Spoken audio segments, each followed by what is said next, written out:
What if I told you that serving divorce papers to your pregnant wife could be the biggest mistake of your life? James Morrison thought he had it all figured out. He was ditching his ordinary housewife Victoria for a glamorous young actress, ready to upgrade his life like he was trading in an old car. But here's what James didn't know. His quiet, museum curator wife wasn't just any woman. She was hiding a secret so massive it would make his $40 million tech empire look like pocket change. You see, Victoria Sterling Morrison wasn't the nobody he thought he married. She was the missing heiress to an $8.7 billion steel dynasty. And when those divorce papers landed on her kitchen counter, they didn't just end a marriage, they awakened a sleeping giant. This is the story of what happens when a cheating husband picks the wrong woman to underestimate. It's about hidden fortunes, corporate warfare, and the most satisfying revenge you'll ever hear. By the end of this tale, James Morrison will discover that some women don't just get mad, they get even in ways that will change everything. So buckle up because you're about to witness the most expensive divorce mistake in history. The coffee mug shattered against the kitchen floor as Victoria Sterling stared at the papers in her trembling hands. The sound echoed through their pristine Beverly Hills home like a gunshot, dark liquid spreading across the white marble like spilled blood. "Divorce papers," she whispered, her voice barely audible above the morning news droning from the mounted television. James Morrison stood in the doorway, adjusting his Italian silk tie with the same cold precision he used to fire employees. At 36, he still possessed the sharp jawline and calculating eyes that had first attracted her 5 years ago. But now those features seemed carved from ice. "I've been meaning to discuss this with you," he said, his tone suggesting he was announcing a quarterly report rather than ending their marriage. "My attorney advised serving you formally to avoid any confusion about timelines." Victoria's free hand instinctively moved to her rounded belly. 8 months pregnant, she felt vulnerable and exposed in her cotton nightgown, while he stood there fully dressed for another day of conquest in the tech world. "Your attorney," she repeated slowly. "Not our attorney, yours." "Well, obviously we'll need separate representation now." James stepped carefully around the broken ceramic, his Armani shoes avoiding the spreading coffee stain. "I've already spoken with Mitchell and Associates about your settlement options. You'll be well provided for, naturally." The casual cruelty of his words hit her like a physical blow. 5 years of marriage, 5 years of believing she'd found someone who loved her for herself rather than her family's money. And he was discussing her future like a business transaction. "When?" she asked. "When what? When did you decide? When did you decide our marriage was over?" James paused at the kitchen island, pouring himself orange juice from the crystal pitcher she'd given him for their second anniversary. "Victoria, let's be honest. We've both known this wasn't working for months. We want different things. You want some fairy tale life with white picket fences and family dinners. I need someone who understands my world, my ambitions. Someone like Amber Delacroix?" The name hung in the air between them like an accusation.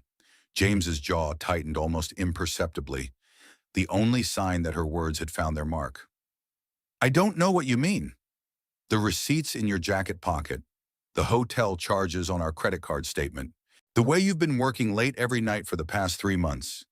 Victoria's voice remained steady despite the storm raging inside her chest. "I'm pregnant, James. Not stupid." He had the grace to look uncomfortable at least. "Amber understands the entertainment industry. She gets the networking, the public appearances, the pressure of building an empire. And I don't. You never did." The words were delivered with surgical precision, designed to cut deep. "You wanted me to be someone I'm not. Some suburban husband content with a middle-class life. That's not who I am, Victoria. That's not who I'll ever be." Victoria stared at the man she'd married, searching for any trace of the person who'd once held her hand during thunderstorms and brought her soup when she was sick. He was still there somewhere beneath the expensive clothes and corporate ambition, but he felt like a stranger now. "What about the baby?" "We'll work out custody arrangements. 50-50 split, supervised visits initially given your condition." He spoke as if their unborn child was another asset to be divided, like their cars or furniture. "My attorney assures me it's all very standard." Victoria felt something cold settle in her stomach. a growing certainty that this conversation would be a turning point in ways James couldn't possibly imagine. She thought of the phone call she'd avoided making for 7 years, the number she'd memorized but never dialed. Your condition, she repeated. You mean my pregnancy. I mean your obvious emotional instability, the mood swings, the paranoia about Amber, the way you've been isolating yourself from our friends. Your friends, you mean? The ones who knew about your affair and said nothing to me. James finished his orange juice and set the glass in the sink with deliberate care. I have a breakfast meeting with investors in 30 minutes. My attorney will contact you about scheduling a settlement conference. I'll be staying at the Chateau Marmont for the next few days while you process this. He moved toward the hallway, then paused without turning around. For what it's worth, Victoria, I did love you. But love isn't enough to build the kind of life I want. I need a partner who complements my success, not someone who's content hiding from the world. After he left, Victoria stood alone in the kitchen she'd designed with such hope 2 years ago.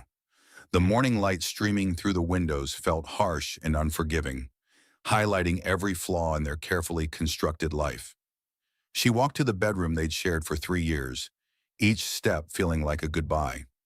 On his nightstand, tucked beneath a business magazine, she found what she was looking for. A black lace thong that definitely wasn't hers, still carrying traces of perfume she didn't recognize. Attached was a note in feminine handwriting. Thanks for the weekend, darling. Can't wait for our Cabo trip next month. All my love, A. Victoria felt a laugh bubble up from somewhere deep in her chest, sharp and bitter. While she'd been planning their nursery, James had been planning his escape with his 25-year-old actress girlfriend. She picked up her phone with steady hands and dialed the number she'd carried in her memory like a talisman for 7 years. It rang twice before a familiar voice answered. Sterling Steel Industries, Margaret Sterling's office. Patricia, it's Victoria, she said quietly. I need to speak with my grandmother. Miss Victoria. Oh my goodness, we haven't heard from you in so long. Hold on, dear, I'll get her right away. The pause seemed to stretch forever, filled with the weight of years and decisions and a life she'd tried so hard to leave behind. When Margaret Sterling's voice came through the phone, strong and commanding even at 62, Victoria felt something inside her chest unfurl like a flag in the wind. Victoria Catherine Sterling, her grandmother said, and the sound of her full name spoken with such authority made her spine straighten automatically. It's been 7 years. I know, grandmother, I know it has.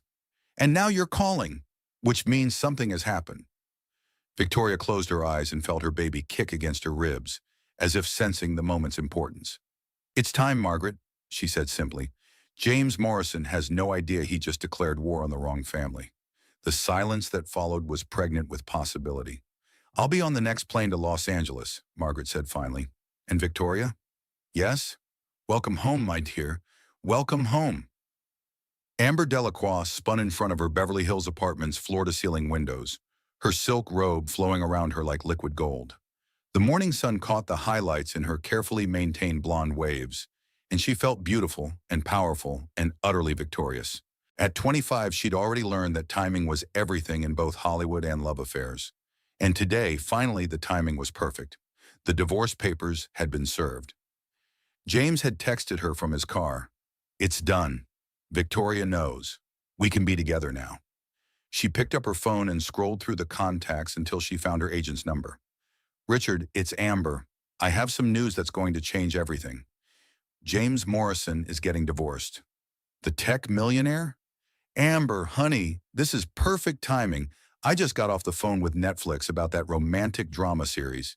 If you're dating Morrison, that's exactly the kind of high-profile relationship that could push you from supporting actress to leading lady territory. Amber smiled, admiring herself in the mirrored wall of her living room. Not dating, Richard. Marrying. Once the divorce is final, of course. Jesus, Amber. Do you know what Morrison's net worth is?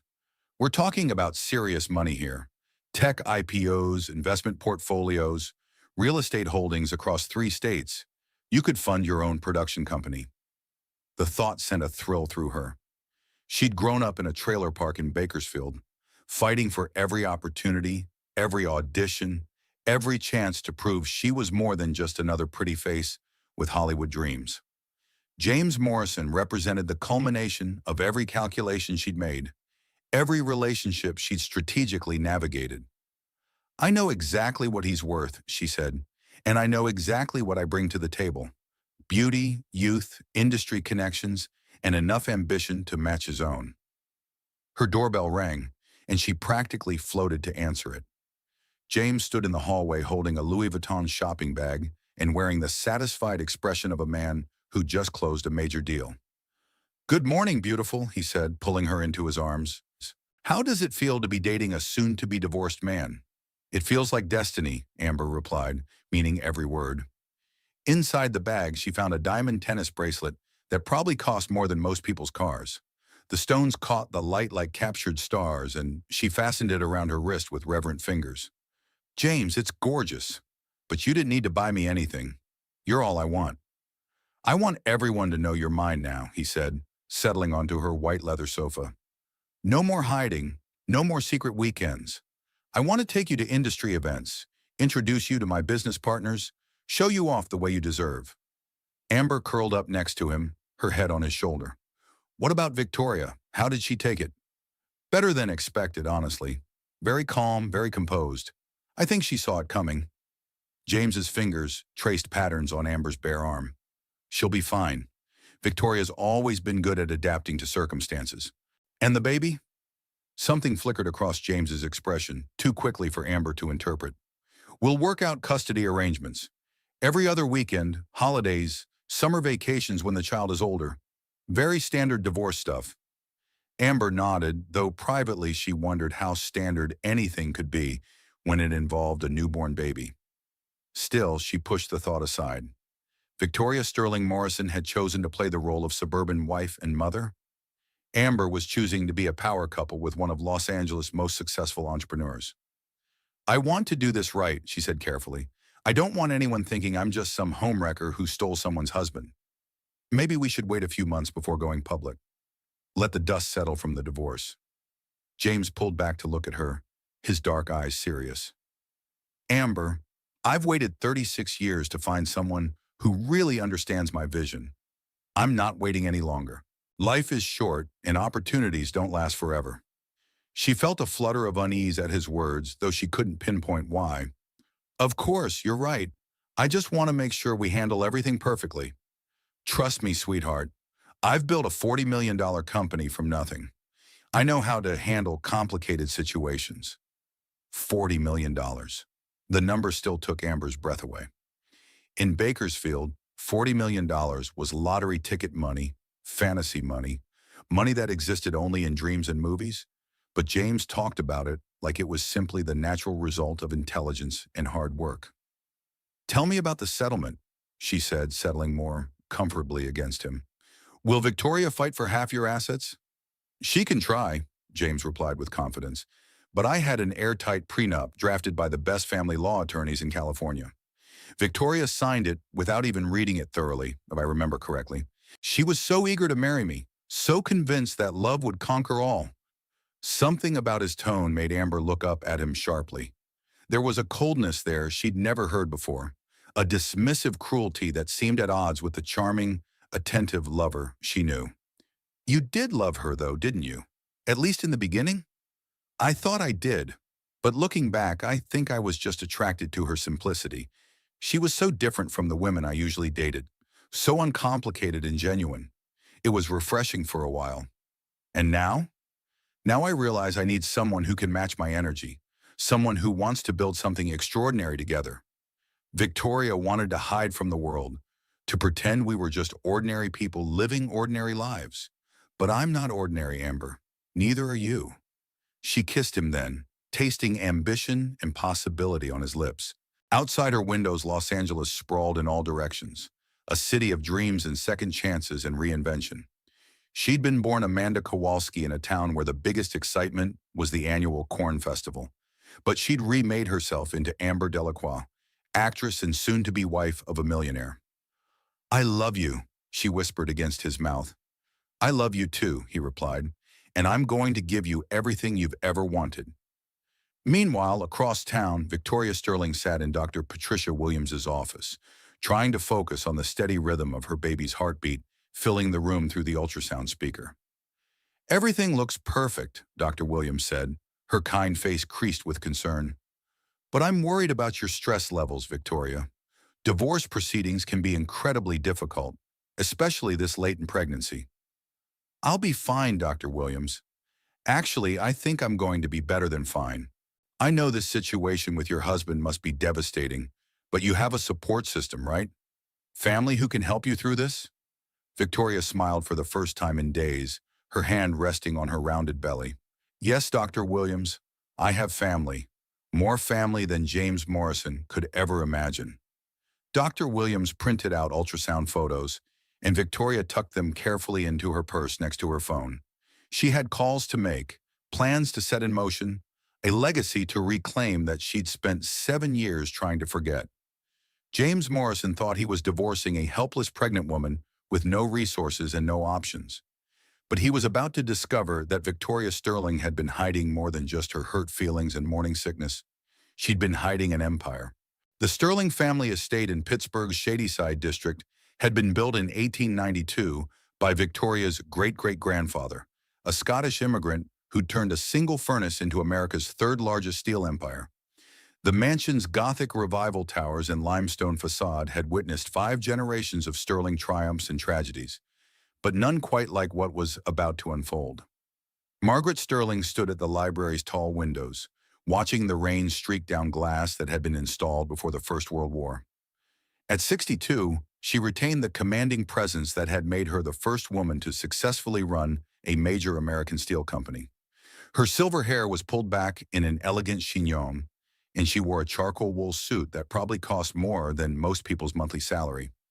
Behind her, the library's mahogany shelves held first editions and family photographs spanning more than a century. The largest portrait showed Thomas Sterling, Margaret's late husband and Victoria's grandfather, standing beside the original Sterling steel blast furnace in 1958. "Mrs. Sterling, your granddaughter has arrived," Patricia, her longtime secretary, announced from the doorway. Margaret turned as Victoria entered the library, and for a moment, neither woman spoke. 7 years had passed since Victoria had stormed out of this very room, declaring she was done with the family business, done with the pressure and expectations, done with being a Sterling. Now she stood there 8 months pregnant, her auburn hair longer than Margaret remembered, wearing a simple black dress that couldn't hide either her condition or the quiet steel in her green eyes. "Victoria Catherine Sterling," Margaret said finally, "you look tired." "I am tired, grandmother. Tired of pretending to be someone I'm not." "And who have you been pretending to be?" "A nobody. A woman with no family, no history, no power." Victoria's voice was steady, but Margaret could hear the pain underneath. "I thought if I could just be ordinary, I might find someone who loved me for myself. Turns out ordinary women get discarded just as easily as heiresses." Margaret gestured to the leather armchairs arranged near the fireplace. "Sit down, child. Tell me about James Morrison." Victoria eased herself into her grandfather's favorite chair, the same one where he'd taught her to read financial reports when she was 8 years old. "He's exactly what you'd expect. Ambitious, ruthless, utterly convinced of his own superiority. He built Morrison Innovations from nothing, and now it's worth $40 million. $40 million! Margaret's tone suggested she was discussing pocket change. "How quaint. Grandmother, he served me with divorce papers this morning, while I'm 8 months pregnant with his child." "I see. And this surprises you?" Victoria felt a flash of the old anger. "Yes, it surprises me. I know you never approved of my marriage, but I thought James loved me. I thought I'd found someone who wanted to build a life with me, not just acquire me like another business asset." Margaret moved to the antique sidebar and poured 2 glasses of mineral water, adding lemon slices with precise movements. "Victoria, when you left here 7 years ago, you said the Sterling name was a curse. You said you wanted nothing to do with our family's legacy. I was 22 and idealistic. You were 22 and naive." Margaret handed her the water and settled into the opposite chair. "You thought you could escape who you are, what you represent. But the Sterling name isn't just about money, Victoria. It's about power, influence, and responsibility. It's about understanding that in this world, people like James Morrison are predators, And people like you are either prey or predators themselves. Victoria sipped her water, feeling the baby shift against her ribs. So what are you suggesting? That I use the family money to destroy him? I'm suggesting you remember who you are. Margaret reached for a leather folder on the side table. Do you know what Sterling Steel's current annual revenue is? I've been gone for 7 years, grandmother. I have no idea. $8.7 billion. We control 30% of American steel production, own manufacturing facilities in 12 states, and employ over 40,000 people. Margaret opened the folder and spread financial documents across the coffee table. We also own significant stakes in 3 major investment firms, 2 shipping companies, and a rather impressive collection of real estate from coast to coast. Victoria stared at the numbers, her mind struggling to process the scale. When she'd left Pittsburgh, Sterling Steel had been successful but regional. These figures represented something entirely different. How? Your grandfather might have built this company, but I've spent the last 20 years expanding it. While you've been playing house in California, I've been building an empire. Margaret's smile was sharp as a blade. Did you really think I'd let Thomas's legacy stagnate? But why didn't you tell me? Why didn't anyone tell me how big the company had become? Because you made it very clear you wanted nothing to do with us. You changed your phone number, returned our letters unopened, refused to take my calls. Margaret's voice softened slightly. I respected your wishes, Victoria, but I never stopped hoping you'd come home. Victoria felt tears threaten, and she blinked them back fiercely. I was so angry. At you, at grandfather's expectations, at the whole world assuming I'd just step into a role I never chose. And now? Victoria looked down at her belly, where her baby was kicking, as if responding to the conversation. Now I have someone else to think about. Someone who deserves better than watching their mother get discarded like yesterday's newspaper. Margaret leaned forward, her eyes intense. Victoria, I need to tell you something. Something that might change your perspective on your husband's divorce filing. What do you mean? Sterling Steel has been quietly acquiring shares in Morrison Innovations for the past 2 years. Through shell companies, investment funds, holding corporations, nothing traceable to our family name. Victoria felt the blood drain from her face. How much? 41%. We are, technically speaking, the majority shareholder in your husband's company. The silence that followed was deafening. Victoria stared at her grandmother, understanding flooding through her like ice water. You knew about James's affair, about the divorce, about everything. I knew James Morrison was the kind of man who would eventually show his true colors. I've been preparing for this moment for 2 years, Victoria. The moment when you'd need the sterling name to protect yourself and your child. But how did you know about Amber? About the divorce papers? Margaret smiled the way a chess master smiles when declaring checkmate. Darling, do you really think I'd let my only granddaughter marry someone without having them thoroughly investigated? I've had private investigators monitoring James Morrison since the day you announced your engagement. Victoria felt the world tilt beneath her, everything she thought she knew rearranging itself into new and terrifying patterns. You've been watching us for 5 years. I've been protecting you. There's a difference. Margaret gathered the financial documents back into their folder. James Morrison thinks he's divorcing a helpless pregnant woman. He has no idea he just declared war on a family that's been fighting and winning battles since before his great-grandparents were born. What do you want me to do? I want you to come home, Victoria. Really home. I want you to take your place as my heir and the future head of Sterling Steel. Margaret's voice was firm but gentle. And I want you to show James Morrison exactly what happens when someone underestimates a sterling woman. Victoria stood carefully, her hand on her lower back.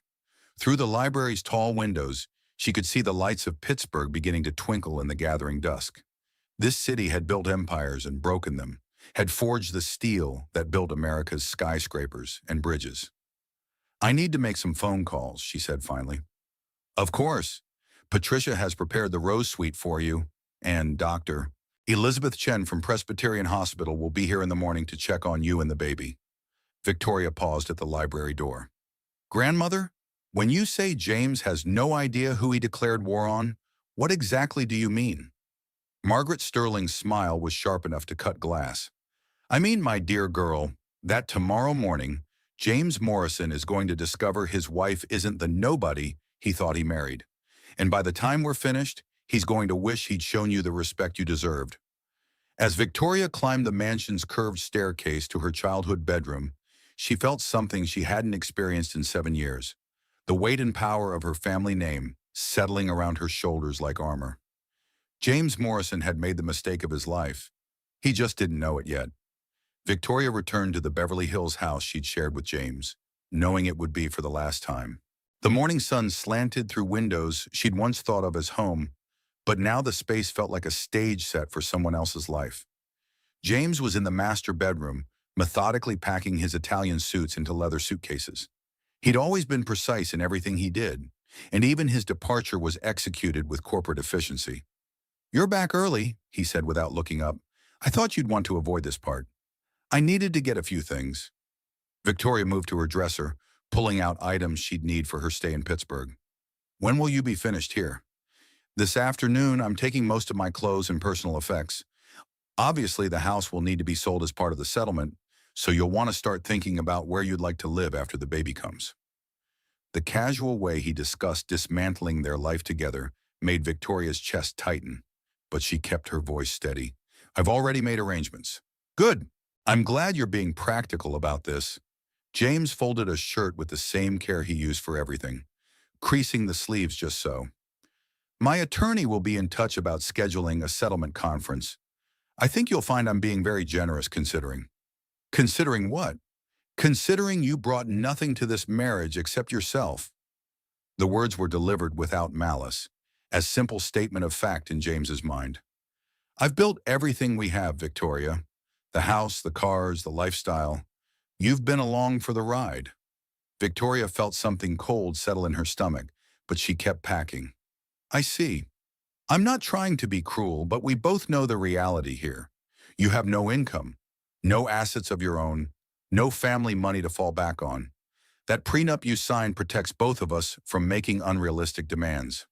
He moved to his nightstand, collecting expensive watches and cufflinks. Victoria watched him pack away the Rolex she'd given him for their first anniversary, the one she'd saved for 6 months to afford by selling jewelry her grandmother had given her as a teenager. "James, can I ask you something?" "Of course." When did you know? When did you know our marriage was over?" He paused, a platinum watch halfway to his suitcase. "Honestly, about a year ago, maybe longer. You started talking about wanting to have children, wanting to slow down, wanting me to spend more time at home. It became clear we wanted fundamentally different things. So you decided to find someone who wanted the same things you wanted. I decided to be honest about who I am instead of pretending to be someone I'm not." James's tone suggested he viewed this as admirable self-awareness. "Amber understands my ambitions.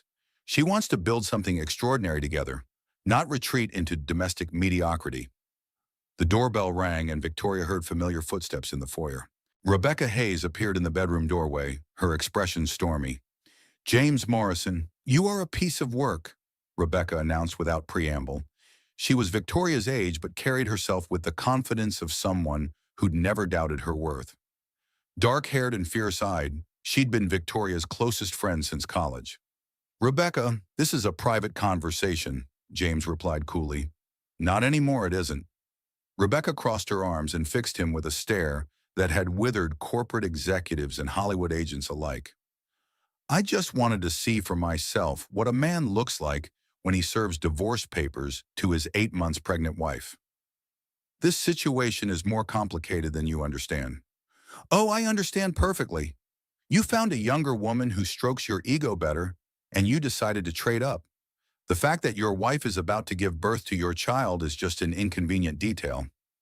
James closed his suitcase with sharp clicks. "Victoria and I have grown apart. It happens in marriages. We're handling this as maturely as possible." "Maturely?" Rebecca's voice climbed an octave. "You're abandoning a pregnant woman for an actress half your age? There's nothing mature about that, James. That's just selfishness with expensive lawyers." Victoria watched the exchange with growing fascination. For 5 years, she'd tried to keep peace between her husband and best friend, softening Rebecca's sharp edges and excusing James's coldness. Now she wondered why she'd bothered. "Rebecca, it's okay," she said quietly. "James has made his choice. We all have to live with the consequences. No, it's not okay, Vic. You don't just get to... Rebecca stopped mid-sentence, studying Victoria's face. Wait, something's different. You look different. I'm 8 months pregnant and getting divorced. Of course I look different. No, this is something else. Hanofhum. Rebecca tilted her head, the way she did when working out a complex problem for her marketing firm. You look, I don't know, stronger somehow. James hefted his suitcases and headed for the door.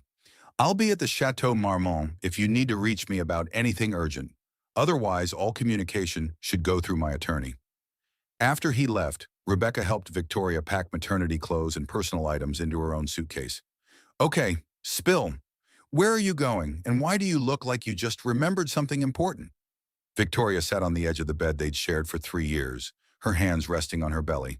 Rebecca, I need to tell you something. Something I should have told you years ago. What?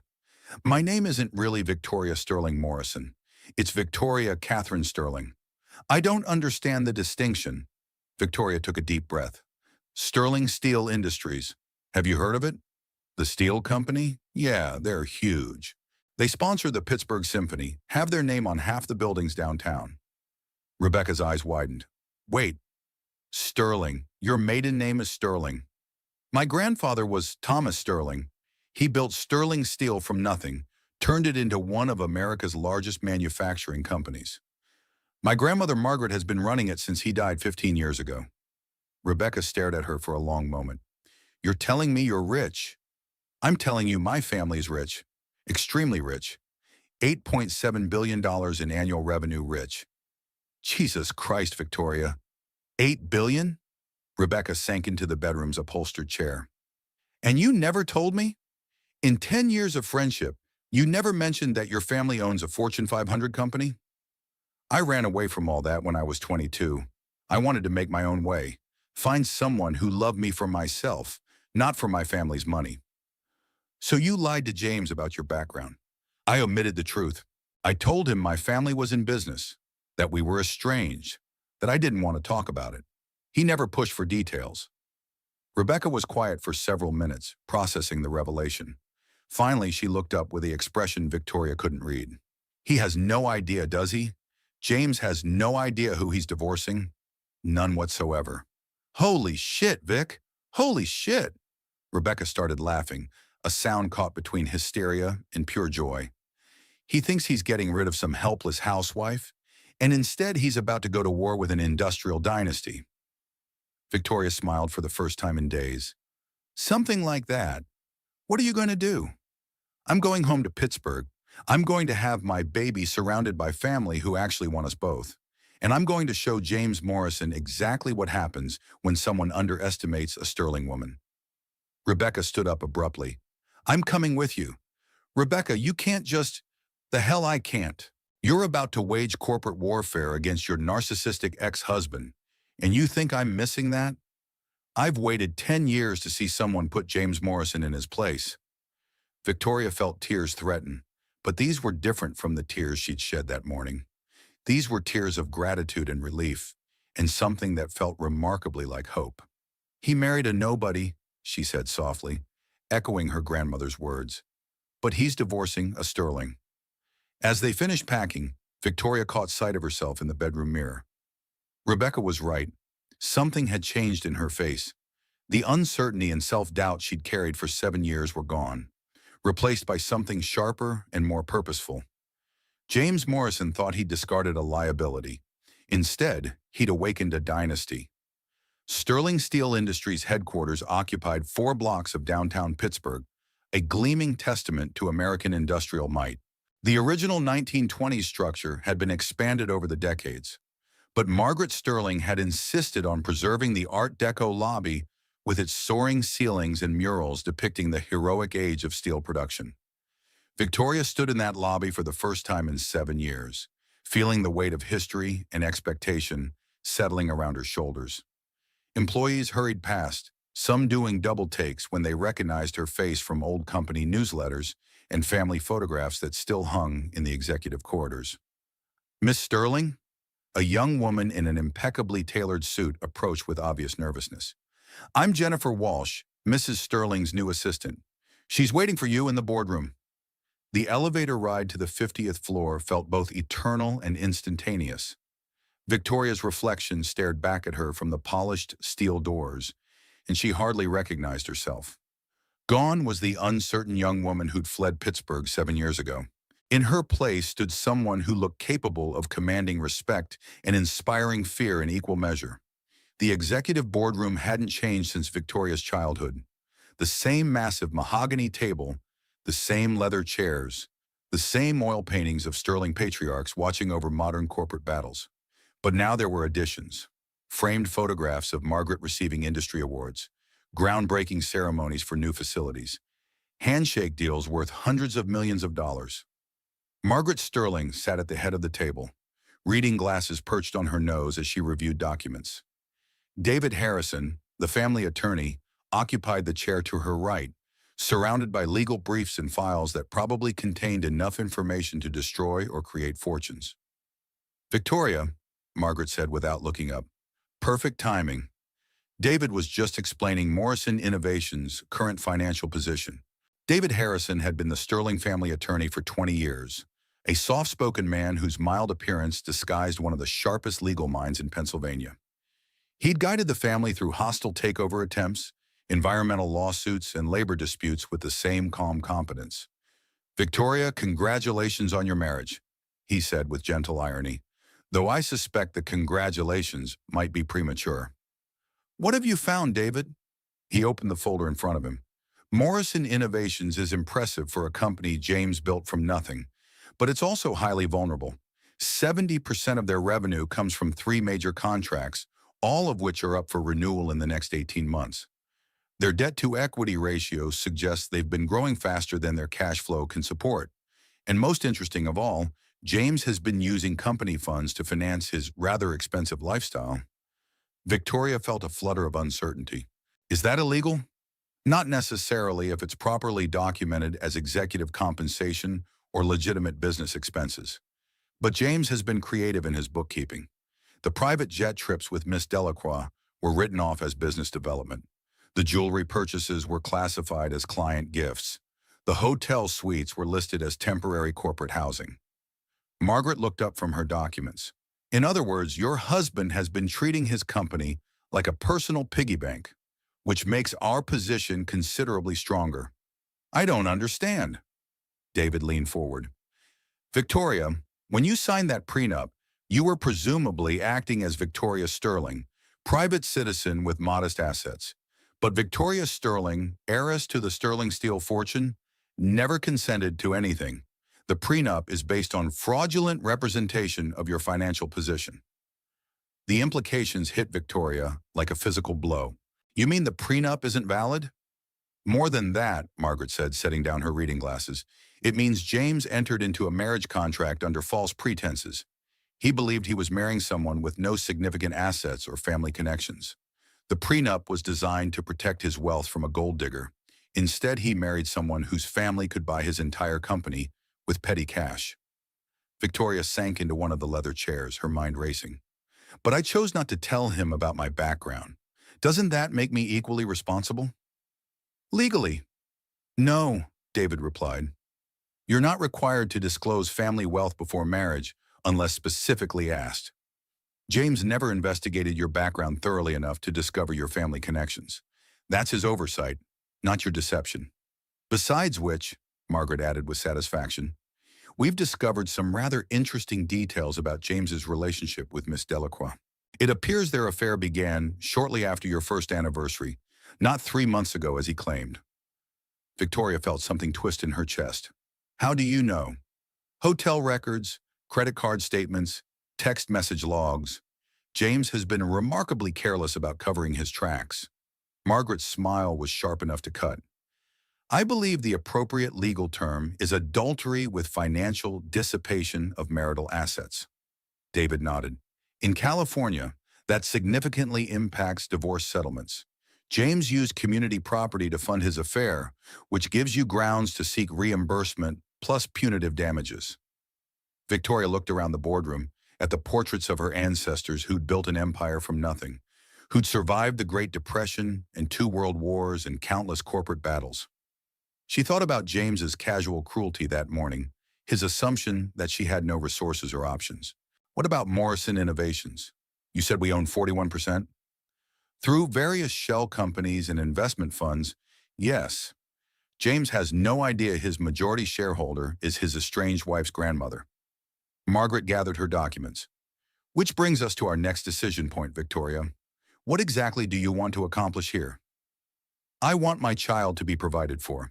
I want James to understand that actions have consequences, and I want him to know exactly who he underestimated. Revenge, in other words. Victoria considered the word. Justice. I want justice. Margaret stood and walked to the floor-to-ceiling windows that offered a panoramic view of Pittsburgh and the three rivers that had built the city's fortune. Victoria, there are several ways we can proceed. We can expose James's financial irregularities and force Morrison Innovations into bankruptcy. We can use our stock position to remove him as CEO and install our own management team. We can drag him through years of expensive litigation that will cost him everything he's built. Or we can offer him a chance to exit gracefully, buy out his remaining shares at fair market value, allow him to save face, give him enough money to start over somewhere else. Margaret turned back to face her granddaughter. The choice is yours, Victoria.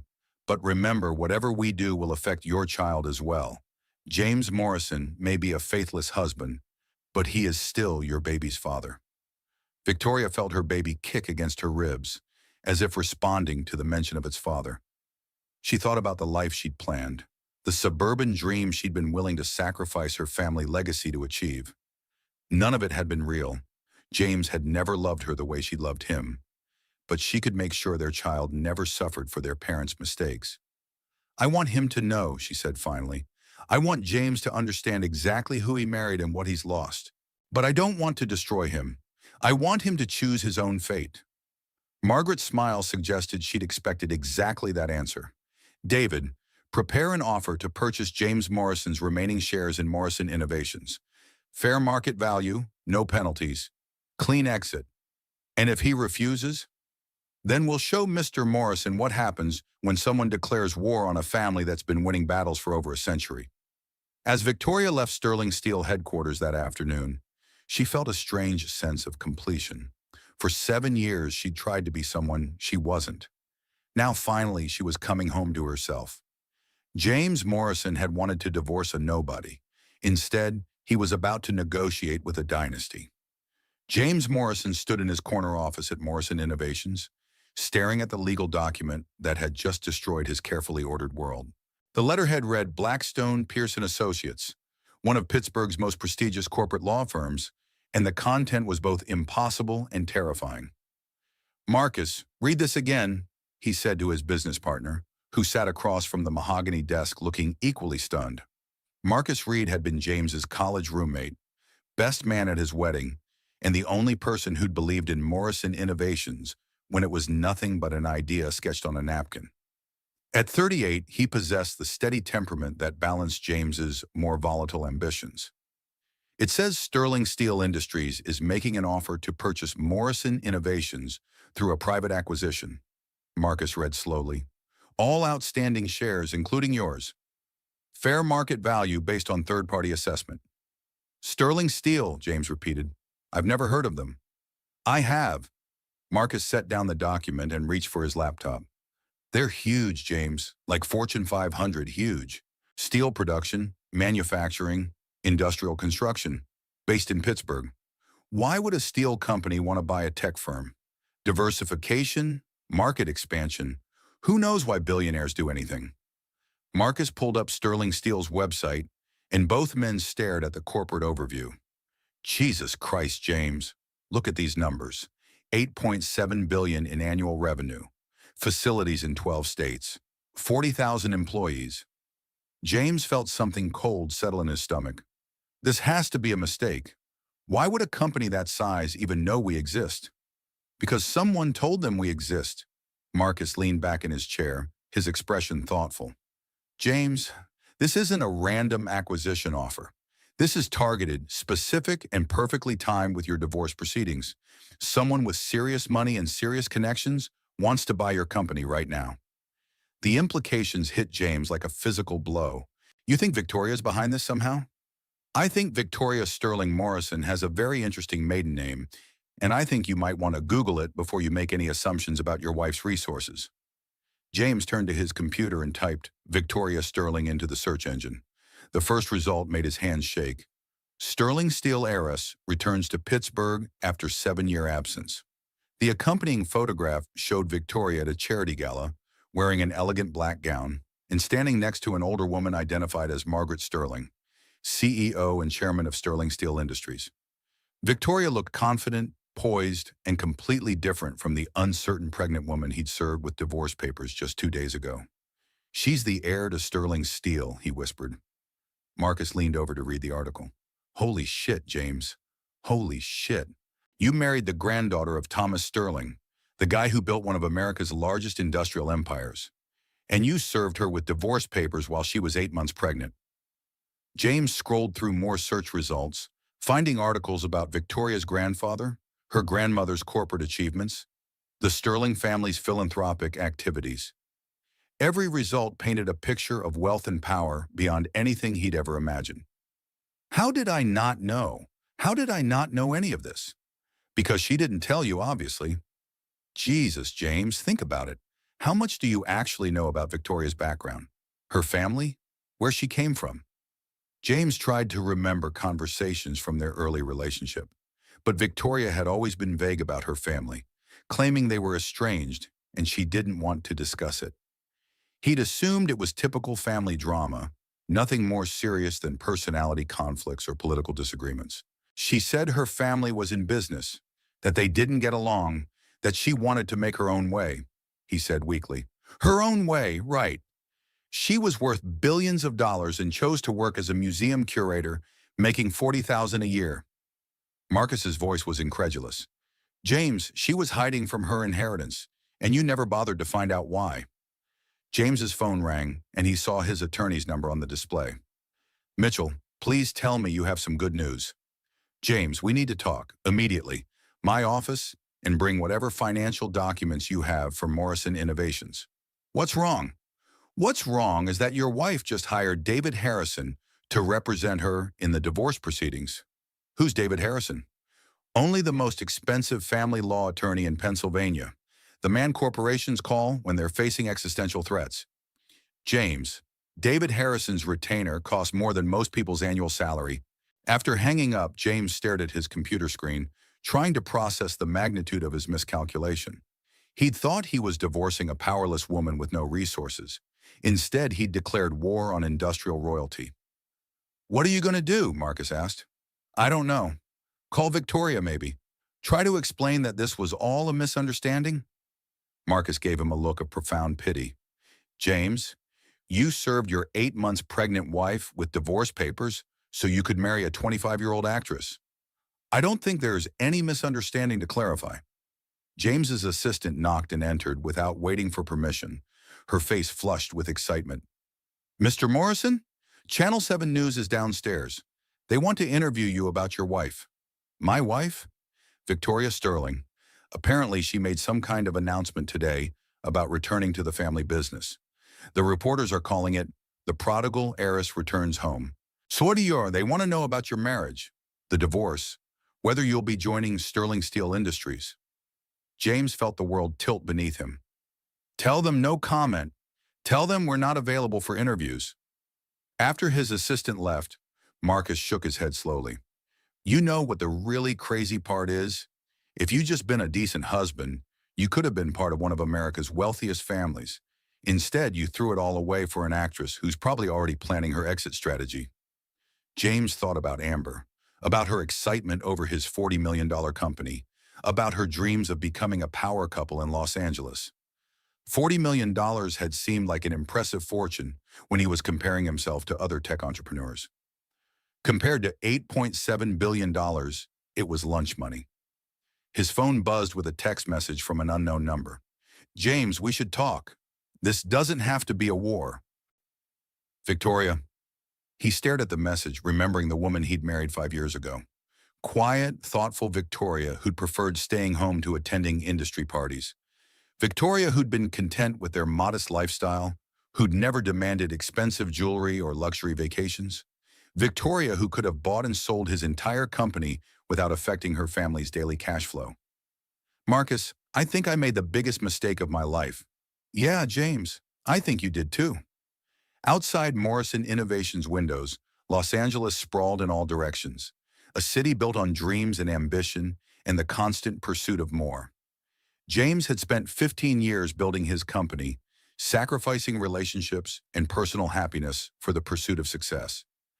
Now he was learning that true power had been sleeping beside him all along, and he'd been too blind and arrogant to recognize it.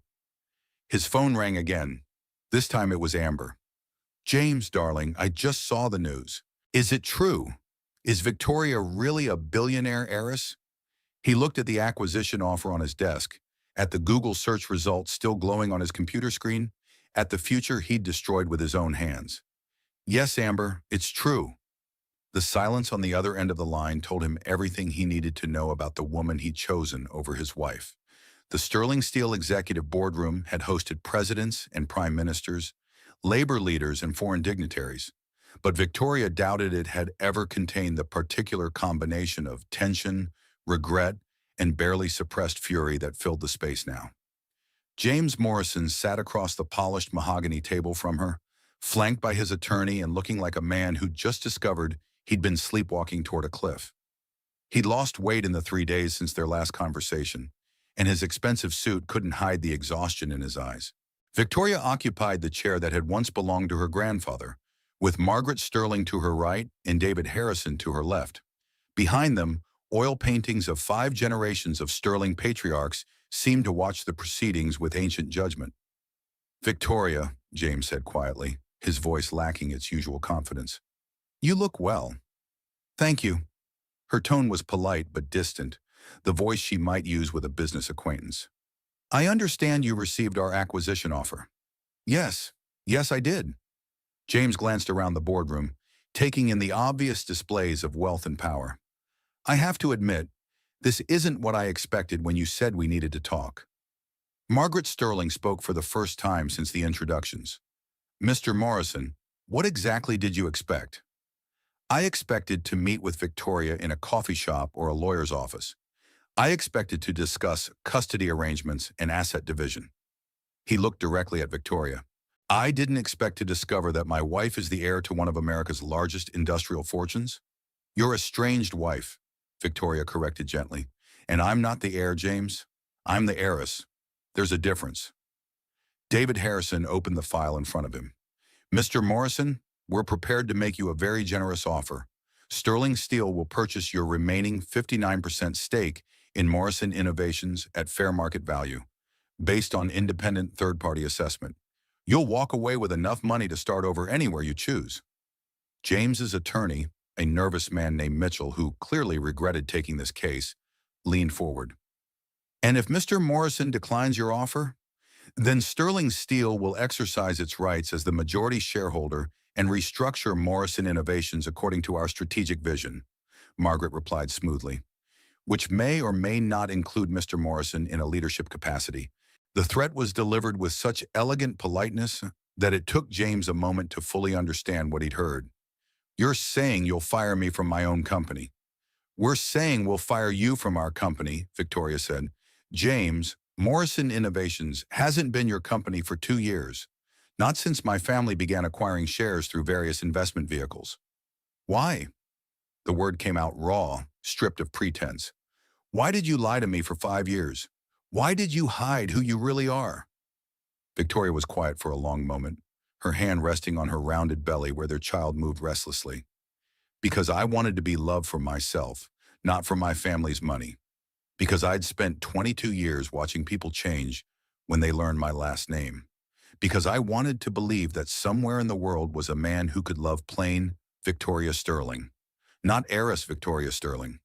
But you never gave me the chance to love all of you. You made that decision for both of us. Did I? Victoria's voice remained calm, but James could hear steel underneath.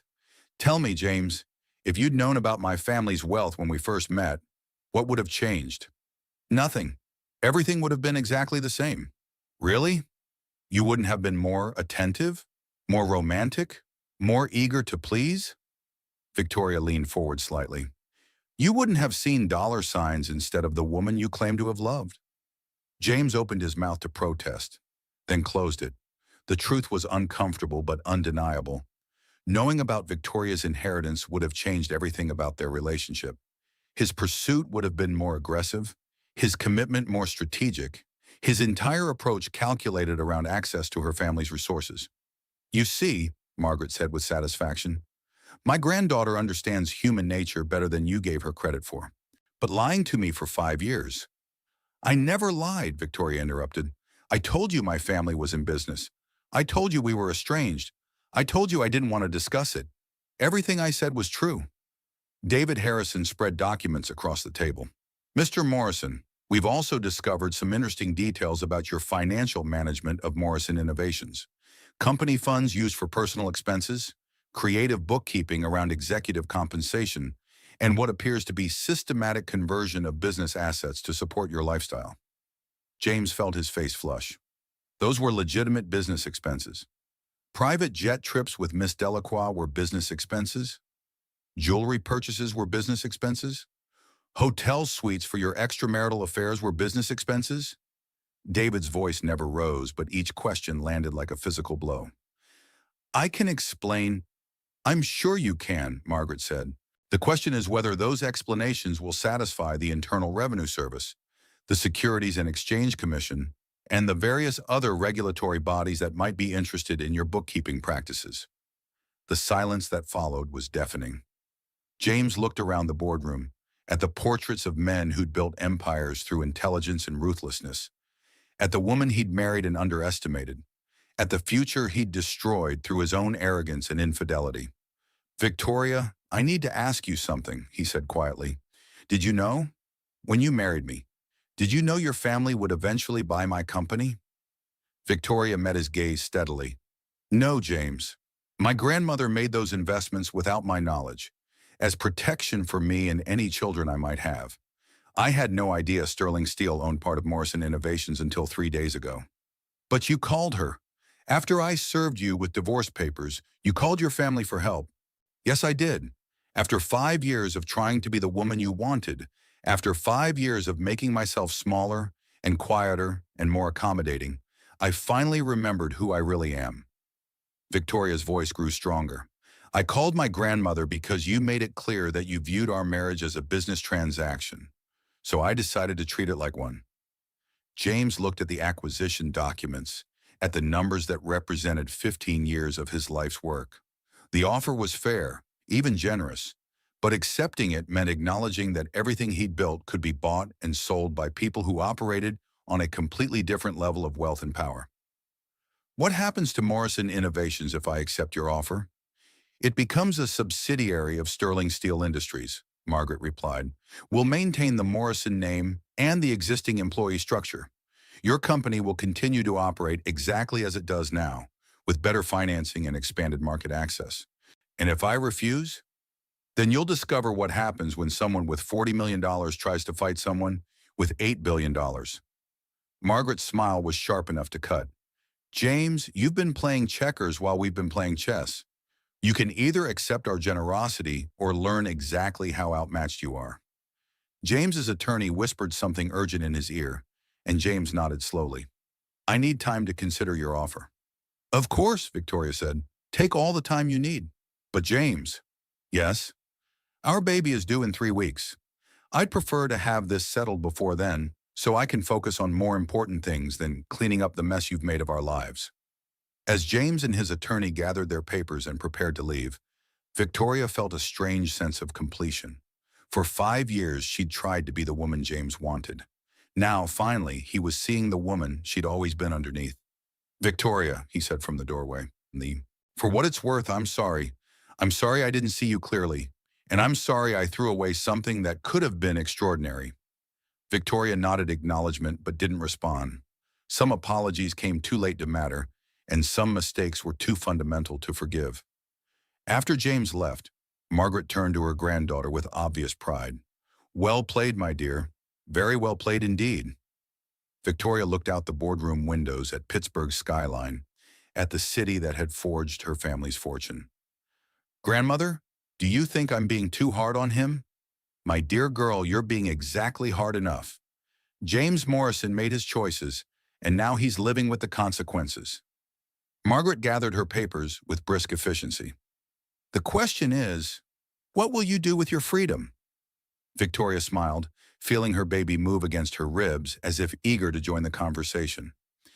I think I'll build something extraordinary, something that will make both you and grandfather proud.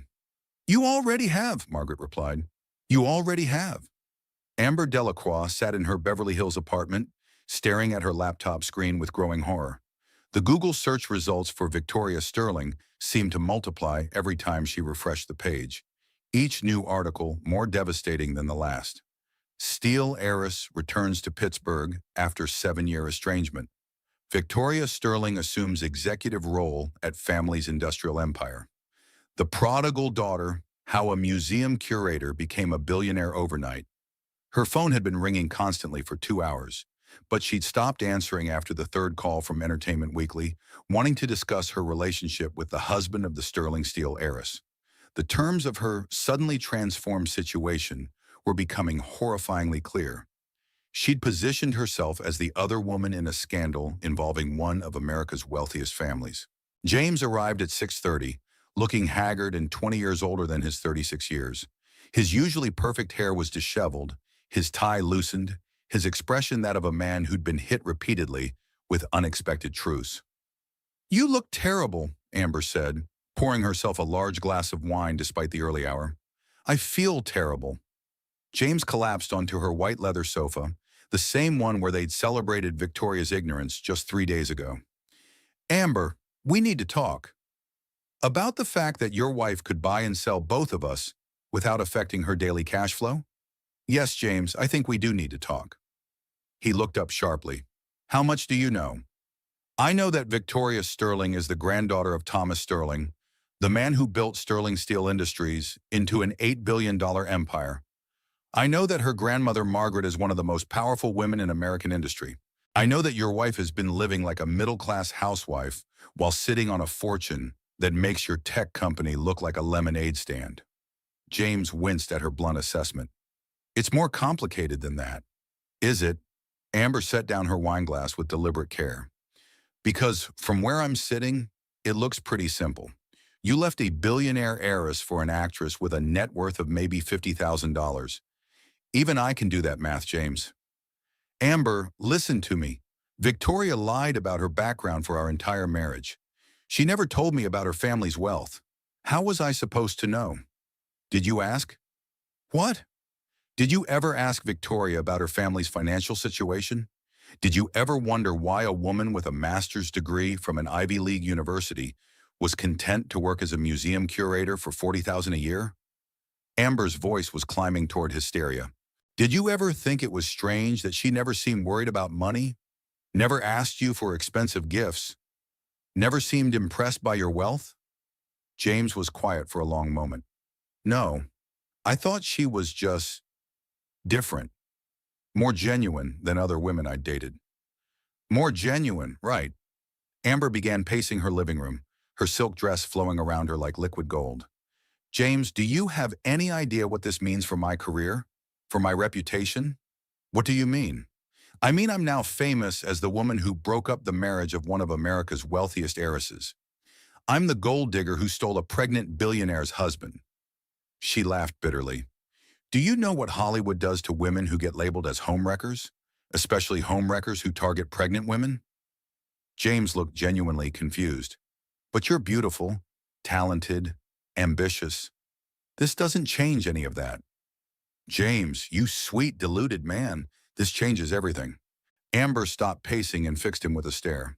3 days ago, I was dating a successful tech entrepreneur worth $40 million.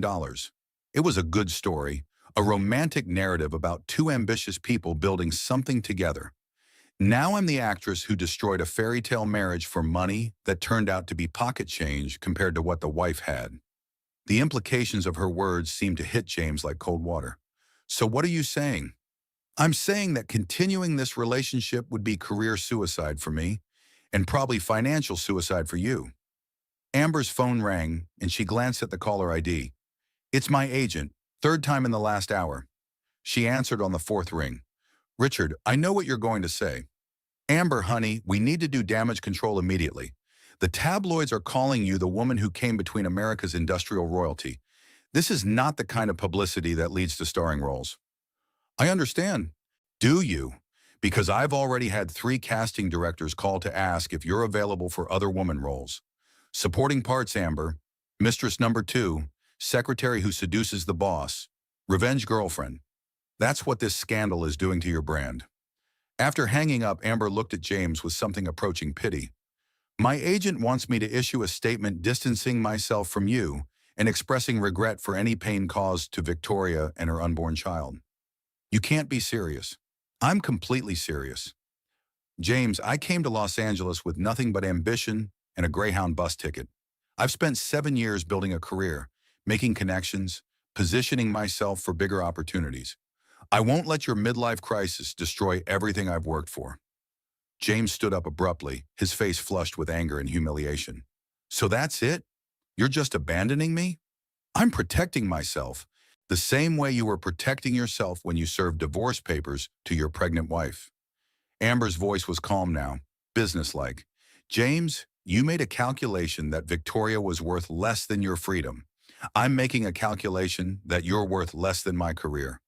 But I love you. I threw away my marriage for you. You threw away your marriage for the idea of me, for a younger woman who made you feel powerful and desired. Amber moved to her bar and poured another glass of wine, her movements graceful despite her emotional turmoil. But I never loved you, James. I loved what I thought you represented. Success, security, access to a world I couldn't enter on my own. The words hung in the air between them like a death sentence. You never loved me? I loved the lifestyle. I loved the expensive restaurants and the private jet trips and the jewelry. I loved feeling like I was dating someone important. Amber's honesty was brutal in its precision. But love you? The man who could abandon his pregnant wife for a younger woman? No, James. I never loved that man. James sank back onto the sofa, his head in his hands. So I've lost everything. My marriage, my company, and now you. You haven't lost your company yet. Victoria's family made you a generous buyout offer. How do you know about that? Because I called Victoria this afternoon. James looked up sharply. You what? I called your wife and asked for a meeting. We had coffee at the Beverly Hills Hotel. Amber's smile was sharp and calculating. Lovely woman, by the way. Much classier than I expected. What did you tell her? I told her the truth, that I seduced you because I thought you were wealthy and powerful, and that I'm deeply sorry for the pain I've caused her and her unborn child. Amber finished her wine in one long swallow. And then Victoria Sterling made me an offer I couldn't refuse. What kind of offer? The kind that changes everything, James. The kind that makes me realize just how small time we've both been. Before James could respond, Amber's doorbell rang. She checked her phone and smiled with genuine warmth for the first time in days. That would be my ride to the airport. I have a meeting in Pittsburgh tomorrow morning. Pittsburgh? What's in Pittsburgh? My future, Amber replied, gathering her purse and coat. Victoria offered me something you never could, James. She offered me a chance to be part of something bigger than myself. James watched in stunned silence as the woman he'd sacrificed his marriage for walked toward the door. Amber, wait. We can work this out. We can figure out a way to... No, we can't. She paused at the door, looking back at him with something that might have been compassion. James, you're about to learn something important about power. Real power isn't about having $40 million. Real power is about having $8 billion and the wisdom to use it strategically. What did Victoria offer you? Amber's smile was radiant with possibility. She offered me a starring role in Sterling Steel's new media division, a chance to produce and develop content that actually matters, with unlimited financing and complete creative control. She opened the door, cool evening air rushing into the apartment. She offered me everything I ever wanted, James, and all I had to do was walk away from you. After Amber left, James sat alone in her apartment, surrounded by the elegant furnishings and expensive artwork that had once seemed like symbols of their shared success. Now they felt like props in a play that had ended badly for everyone, except the woman he'd underestimated.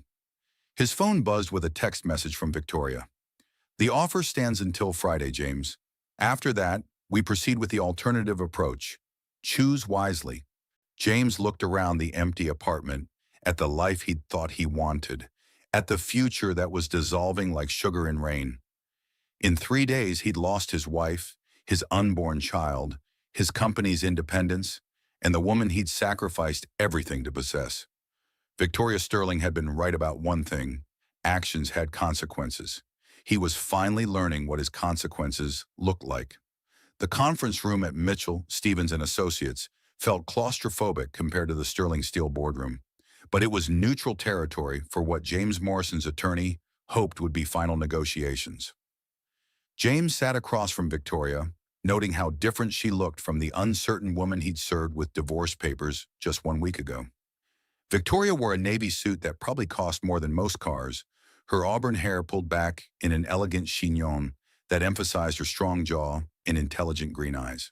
8 months pregnant, she still managed to project an aura of contained power that made everyone in the room unconsciously straighten their posture. David Harrison sat to her right, surrounded by legal documents and wearing the satisfied expression of a chess player who'd seen checkmate coming 20 moves ago. James's attorney, Mitchell, looked like a man who deeply regretted taking this case. Mr. Morrison, David began, has had adequate time to consider our acquisition offer. We're here to finalize the terms and execute the necessary documents. James cleared his throat. Actually, I've decided to reject your offer. The silence that followed was profound. Victoria's expression didn't change, but something shifted in the room's atmosphere, like the moment before a thunderstorm breaks. I see, she said quietly. May I ask why? Because Morrison Innovations is my life's work. 15 years of 18-hour days, of sacrificing everything for a vision that nobody else believed in. James's voice gained strength as he spoke. I won't just hand it over to people who want to absorb it into their empire. Mitchell looked nervous. James, perhaps we should discuss... No, James held up a hand. I've thought about this carefully. I'm willing to go to court, to fight for my company, even if it means years of litigation. Victoria exchanged a glance with David Harrison, and James caught something that looked almost like pity in her expression. James, she said gently, I was hoping we could resolve this amicably, for our child's sake. But if you insist on a fight, we'll give you one. What do you mean? David opened a thick folder and spread documents across the table. Mr. Morrison, we've completed a comprehensive audit of Morrison Innovations' financial practices. The results are quite interesting. James felt his stomach clench. What kind of audit? The kind that reveals systematic misappropriation of corporate funds for personal use. The kind that documents fraudulent expense reporting and potential tax evasion. David's voice was clinical, professional. The kind that typically results in federal investigations and criminal charges. Mitchell leaned forward urgently. Now wait just a minute. We have hotel receipts for weekend trips with Miss Delacroix, charged to Morrison Innovations as business development. We have jewelry purchases totaling $60,000, listed as client gifts despite no corresponding client records. We have private jet usage for personal vacations, written off as executive travel. David continued methodically. Shall I continue? James felt the color drain from his face. Those were legitimate business expenses. Were they?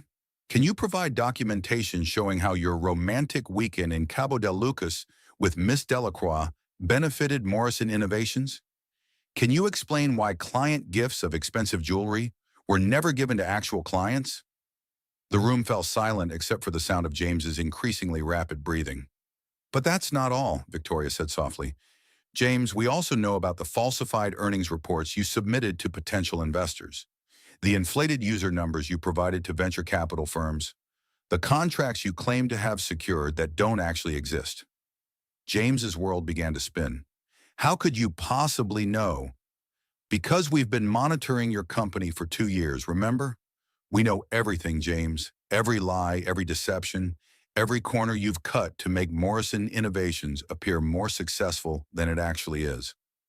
Mitchell was frantically scribbling notes, sweat beading on his forehead. James, we need to discuss a plea arrangement. It gets worse, David continued remorselessly. We've discovered that you used Victoria's social security number to apply for a business line of credit without her knowledge. That's identity theft, Mr. Morrison. A federal felony.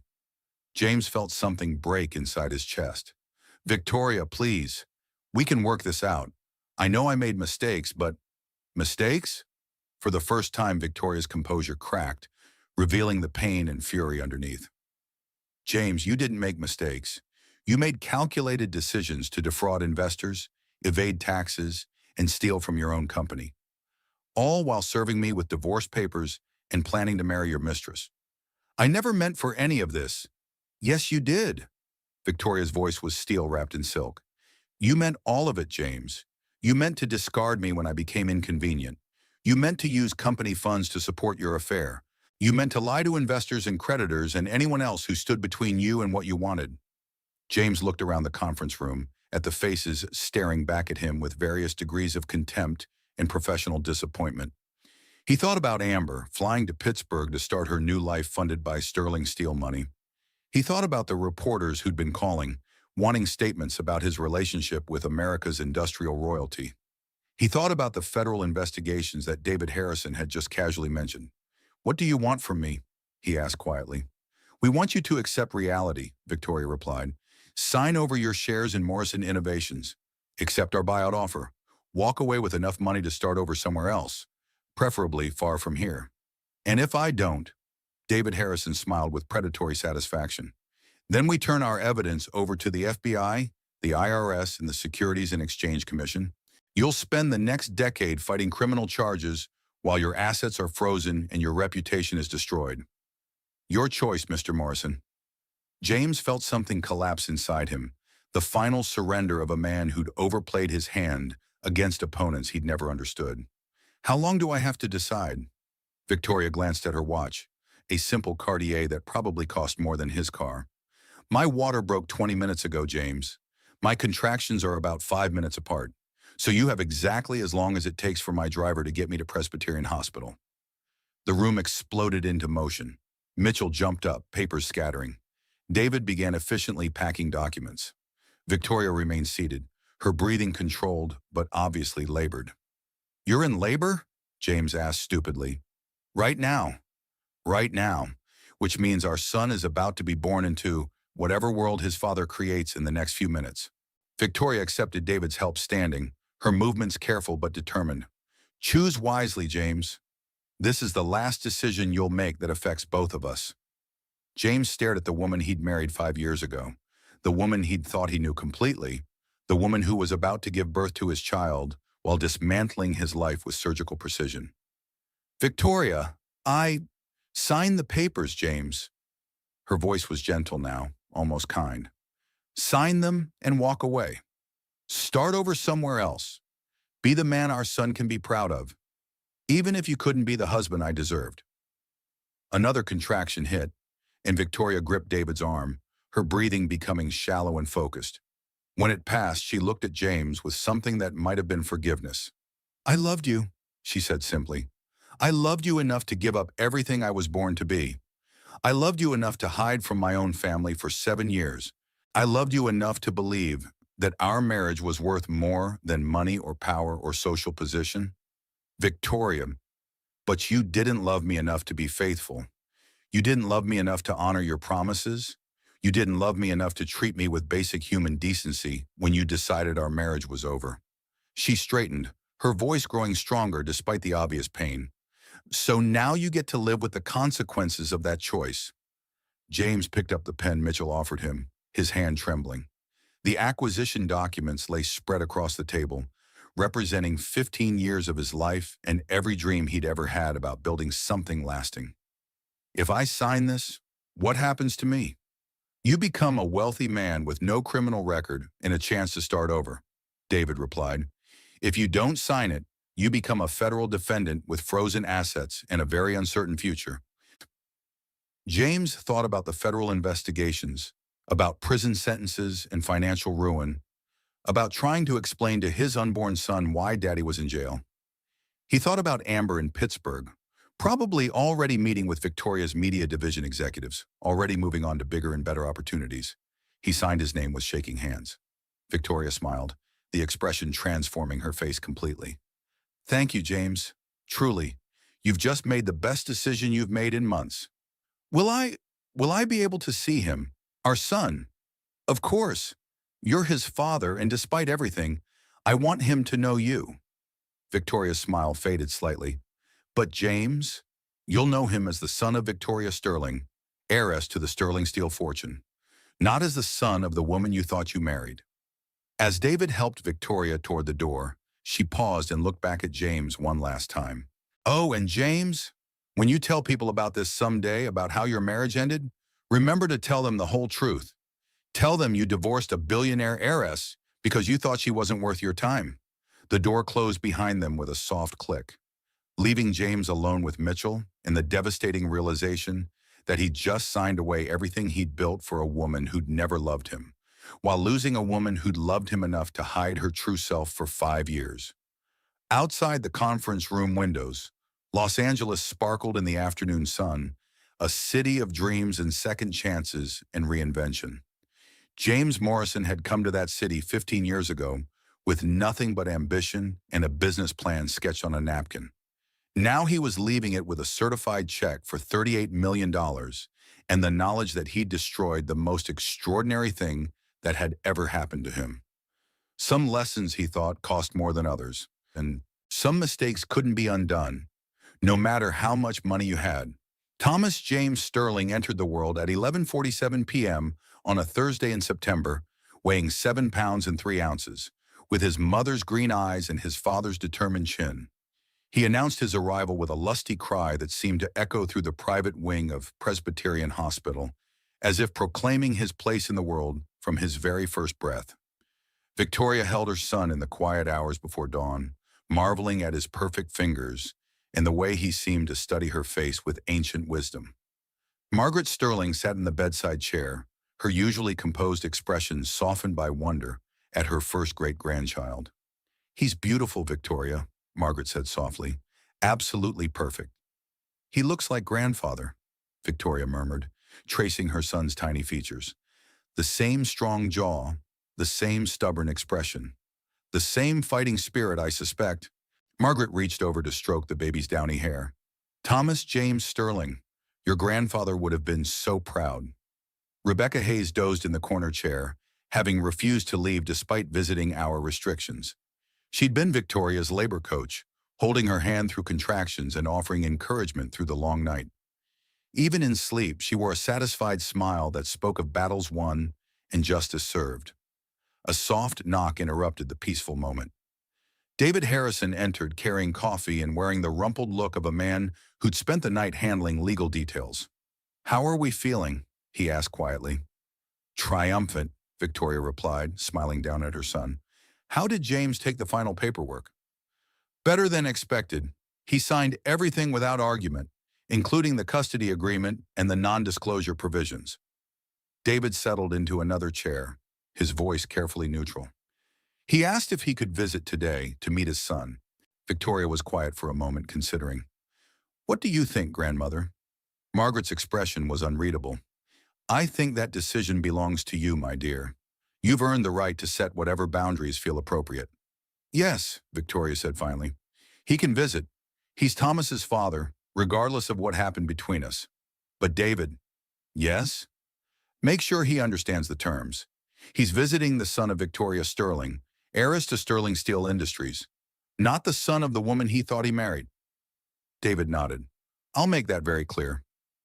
Later that morning, as Victoria nursed her son and watched the Pittsburgh skyline through her hospital window, she felt a profound sense of completion.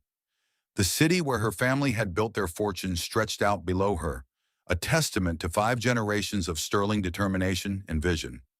James arrived at noon, carrying flowers and wearing the expression of a man walking to his own execution. He'd lost weight in the past week, and his expensive clothes couldn't hide the exhaustion in his eyes. "Victoria," he said quietly from the doorway. Thank you for letting me come. Of course. Come meet your son.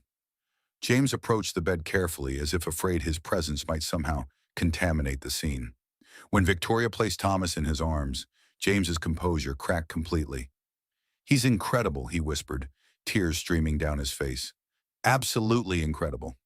His name is Thomas James Sterling, Victoria said gently, after my grandfather and you. James looked up sharply. You gave him my name. I gave him part of your name. Because despite everything that's happened between us, you're his father, and I want him to know that. For several minutes, James held his son in silence, memorizing every detail of the tiny face. When Thomas opened his eyes, James caught his breath. He has your eyes. And your stubborn chin. Victoria's voice was soft but firm. James, I want you to know that Thomas will always know who his father is. You'll have reasonable visitation rights, input into major decisions about his upbringing, and the chance to build a relationship with him. Even after everything I've done, especially after everything you've done, I want our son to learn from both of our choices, James, the good ones and the mistakes. James carefully returned Thomas to Victoria's arms, his movements reluctant. I need to tell you something. What?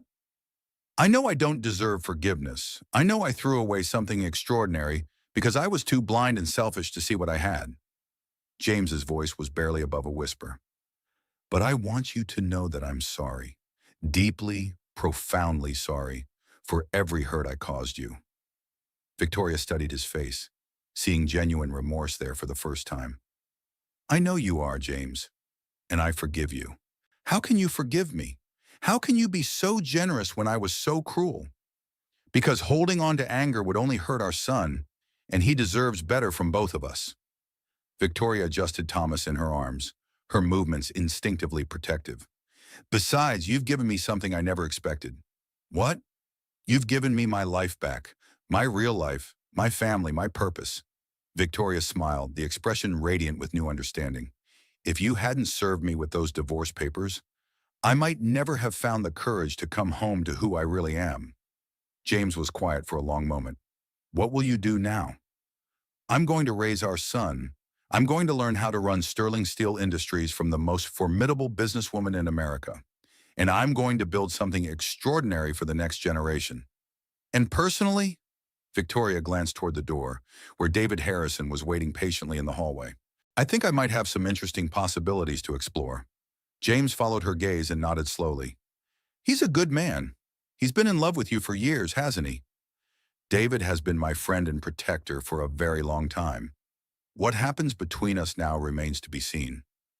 A nurse entered to check on Victoria and the baby, and James took it as his cue to leave. At the door, he turned back one more time. Victoria, when Thomas is old enough to ask about his parents' marriage, what will you tell him? Victoria considered the question carefully. I'll tell him that his parents loved each other very much. But sometimes love isn't enough when people want fundamentally different things from life. I'll tell him that his father is a brilliant, ambitious man who built something impressive from nothing. And I'll tell him that his mother learned to be strong enough to choose what was best for both of them. You won't tell him about my mistakes? Thomas will learn about consequences and choices from watching how we both live our lives going forward. Actions speak louder than stories, James. After James left, David entered the room carrying a small velvet box. Victoria, there's something I need to ask you. David, we just finalized my divorce yesterday. Don't you think this is rather sudden? I've been waiting to ask you this question for 15 years, he replied with a smile. Ever since you were 14 years old and argued with me about contract law during a family dinner. Victoria laughed, the sound bright and clear. I was a precocious child. You were a remarkable child who grew into an extraordinary woman. David opened the box, revealing a simple but perfect diamond ring. Victoria Catherine Sterling, will you marry me? Are you asking Victoria Sterling the heiress, or Victoria Sterling the woman? I'm asking Victoria Sterling, the person I've loved since she was a teenager, debating legal precedents with lawyers 3 times her age. I'm asking the woman who had the courage to walk away from everything she was born to be, and the wisdom to come home when it mattered most. Victoria looked down at her son, sleeping peacefully in her arms, then at the man who'd stood by her family through every crisis and triumph. Yes, David, I'll marry you. As David slipped the ring onto her finger, Victoria felt the final pieces of her new life falling into place. She was home, truly home, for the first time in 7 years. She had a son to raise, a legacy to inherit, and a future to build with a man who'd loved her long before he knew about her fortune. 6 months later, Victoria stood in the Sterling Steel boardroom, addressing the company's senior executives about expansion plans for their renewable energy division. Thomas slept in a bassinet beside her chair, occasionally making small sounds that caused the hardened business executives to smile with unexpected tenderness. Through the floor-to-ceiling windows, she could see Pittsburgh's skyline, forever changed but still fundamentally the city that had forged American industry. Soon she would marry David in the same cathedral where 5 generations of Sterlings had been wed. She would raise her son to understand both privilege and responsibility, to know that great wealth came with great obligations. James had started a consulting firm in Seattle, using his buyout money to fund sustainable technology initiatives. He visited Thomas once a month, and their relationship had evolved into something approaching friendship. Amber's production company, funded by Sterling Steel's media division, had just won 3 Emmy nominations for a documentary about women in manufacturing. Everyone, it seemed, had found their proper place in the world. That evening, as Victoria tucked Thomas into his crib in the mansion's nursery, she thought about the journey that had brought them all to this moment. She'd begun as a woman trying to escape her destiny, hiding from her own identity in pursuit of ordinary love. She'd ended as herself, finally and completely herself, with a love that was anything but ordinary. "Sweet dreams, little one," she whispered to her son. "You're going to change the world someday. I can feel it." Outside the nursery windows, the lights of Pittsburgh twinkled like stars, and somewhere in the distance, the blast furnaces that had built the Sterling fortune continued their ancient work of transforming raw materials into something stronger, something lasting, something extraordinary. Victoria Sterling had come home at last, and she was just getting started. If this story of ultimate justice got your blood pumping, smash that like button and let me know in the comments what you thought of Victoria's transformation. Don't forget to subscribe and hit the notification bell, because trust me, you don't want to miss our next tale of karma coming full circle. Share this with anyone who believes that underestimating the quiet ones is always a mistake.